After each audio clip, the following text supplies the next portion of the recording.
Okay, so welcome back. So now I want to chat about our Earth's layered structure.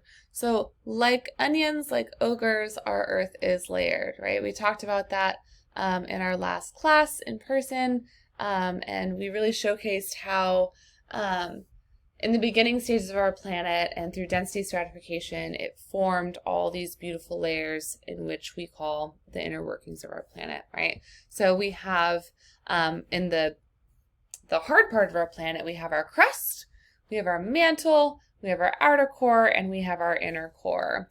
And if we want to get real deep on it, we also have our atmosphere and our hydrosphere as well as our magnetosphere. And these are really all-encompassing portions of our Earth's inner features.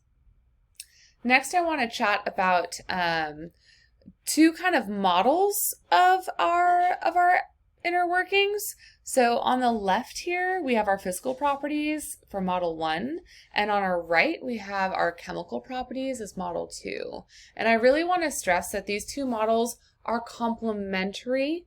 They're not contradictory, okay? We can talk about physical things and chemical things, and they can be same but different, if that makes sense. So like, for example, the physical properties of my body include, tattoos and white skin and fingernails and stuff, but the chemical properties of that would be the literal, like, chemical makeup of my skin cells and my tattoo ink and things like that. And then also a kitty. Oh, hi, microphone. Meow. And so, so there's that. That's literally her name is microphone. So when we're considering the physical properties, atmosphere is a gas, the hydrosphere is our liquid, our lithosphere is a solid, our asthenosphere is a softer plastic, which is kind of interesting, and then our mesosphere beneath that is a stiff plastic, and then we get into our core. The outer is liquid and the inner is solid.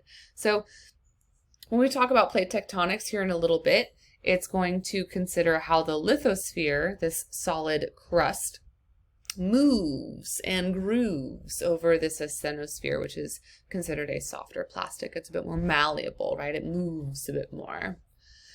And then when we consider the chemical properties of these layers, we have our crust, which is a lighter color and lower density rock, whereas our mantle is our darker color and a heavier rock, and our core is metallic. And so these numbers here are associated with the density of these materials in grams per centimeters cubed. So our ocean is less dense than our continent. So I know it's kind of weird to think because, we live on land and the ocean, is right out there, but like the ocean's not just like randomly floating above the continent, right? It's staying in its place. And the ocean is not just seeping into the continental or oceanic crust.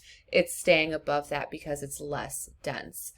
So the numbers that we see here that are increasing simply corresponds to the increasing density as we go to the center of our planet, which goes back again to that density stratification that we talked about in our last class.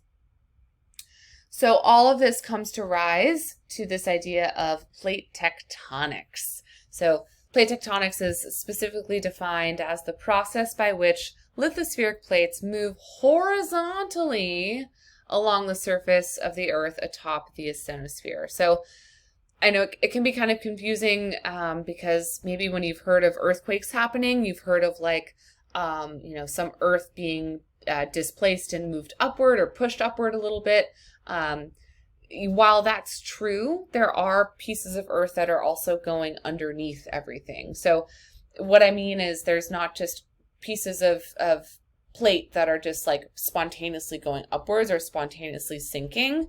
It's this horizontal motion of these plates either coming into each other or moving apart or moving side to side.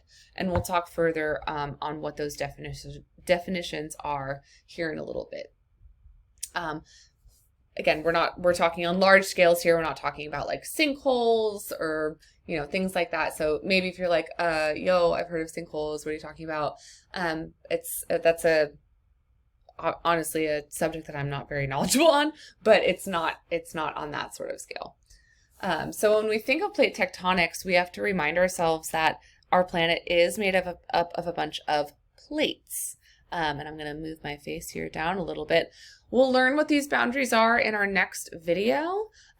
So you don't have to like memorize this map or anything like that, but it's just a legend for all these symbols that you see along these plate boundaries. And these are just basically the main plates that we observe on our planet. So we have the North American plate, we have the Pacific plate, which is, kind of spread along these two sides here, and then the African plate and the South American, all these like main plates. But there are little plates kind of situated in these regions as well. And what's interesting, and we'll learn about later, is the speed at which these plates either are moving in or around each other varies from plate to plate, from region to region, which is quite fascinating, I think. But we'll learn about that later on. So where did all of this come from? There has to be some sort of historical explanation, or someone that was like, what's going on? And you are completely correct in that. So we're going to touch a little bit on the history of plate tectonic theory. So there was this dude in 1915, so a little while ago, like a little over 100 years ago. His name was Alfred Wegener.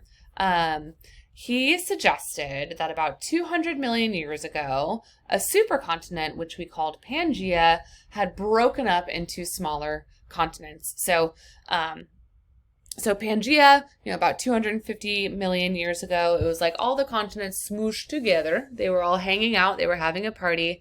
And they were like, hey, we're best friends. Are you my best friend? We're best friends. But then over time, they were kind of like, not so much. And so they started moving away from each other.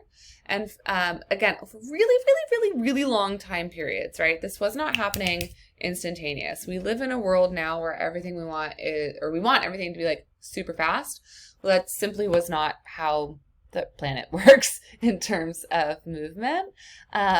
And then about 65 million years ago, this is what we think our planet looked like. And this was about the time that the dinosaurs were taken out by the old asteroid. So you may be wondering to yourself, how did he come up with this idea? Like, where did this come from? He has 4 theories, right? And the first one, to me, like, has made the most sense since I was like 5. Because I am really into puzzles, and I was like, yo, South America and Africa look like they fit together at one point in time, right? Like, it to me, I was just like, yeah, they were definitely together for sure. They've separated now, but they still share, properties. So what we see here on the right is, like little bits of red and blue, red indicating a potential overlap and blue indicating a potential gap. But what we can see, not just South America and Africa hanging out and having a party, but also North America, Greenland, and Europe. So to me, that is the most like outward piece of evidence that I have that just makes the most sense to me personally. And then he had this idea of this distribution of organisms. So we've looked at fossils. He's looked at fossils, which even in 1915, this was going on. This is when Einstein was around. Like, distribution of organisms and looking at fossils was definitely still there. So what they saw was the same fossil structures spread along various continents. So like this little buddy right here, I'm not going to try to pronounce it, was spread along South America and Africa.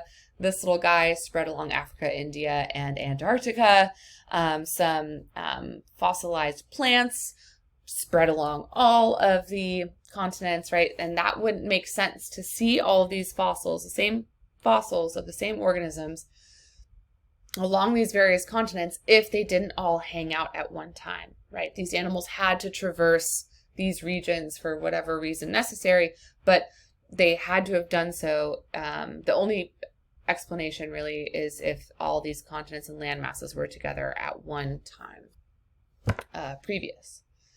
Similar idea, but instead of looking at organisms, we can look at rocks. So geology is a huge thing at our school. It's a pretty strong piece of the department that I'm in, but we can look at rock evidence and geological evidence and see that the mountain chains that extend from North America also extended into Greenland and Iceland and also into Eurasia.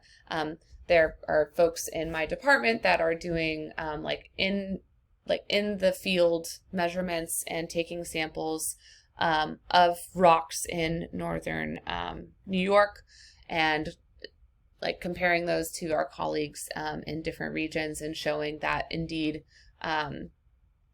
they are nearly the same. And then the last piece of evidence that Wegener was like, this is weird, this doesn't make sense unless they were all together, is that sweet piece of rock down in Antarctica, which we call glaciers as well. So there's glacial evidence spread across these various continents, which we would not observe unless they were all together at one point, right? So the tip of India, parts of Africa, parts of Australia that are closer to the equator, it doesn't make sense for those regions to have glacial evidence of like glacial erosion or glaciers just in general if they weren't at one point part of the massive ice chunk which we call Antarctica today. So in our next video, we'll talk about some other guy that added on to this evidence to really solidify this idea of plate tectonic theory. So thanks so much for watching, and hang tight, or simply just watch the next video. Thanks for watching. Oh, lost my cursor. There it is.